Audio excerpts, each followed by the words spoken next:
Сәлем достар, бүгін үлпілдек, әрі жұмсақ булочки жасаймыз. Егер де сіздерде ашыған сүт қалып қойса, осы булочкаларды жасауға кеңес беремін.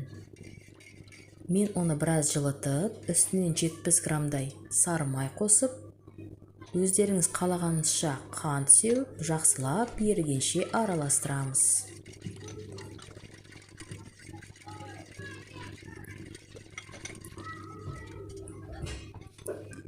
Кейін дрожжы және шым-шым тұз сеуіп, қайтадан араластырамыз. Менің жас каналыма тіркеліңіз.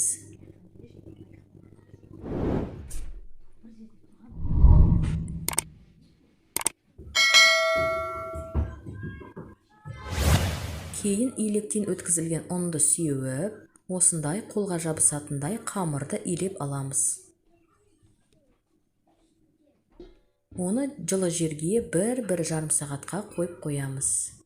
Мінекей достар, менің қамырым 2 есе көтерілді. Тағы да бір басып аламыз.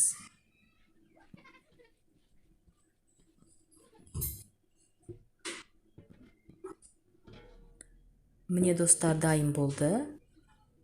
Енді осындай дөңгелекшелерге бөліп аламыз.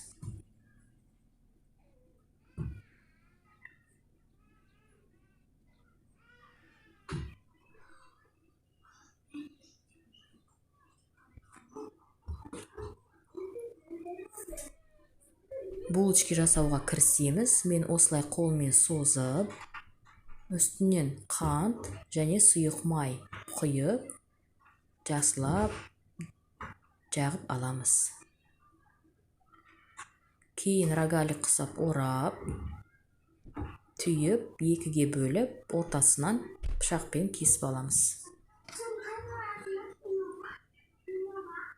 Мінекей осындай жүрекшелер пайда болады. Бүкіл форманы толтырып аламыз. Духовкаға жарты немесе 20-25 минутқа қойып қоямыз. Менің бірінші партиям дайын болды. Өте дәмді шықты, ас болсын.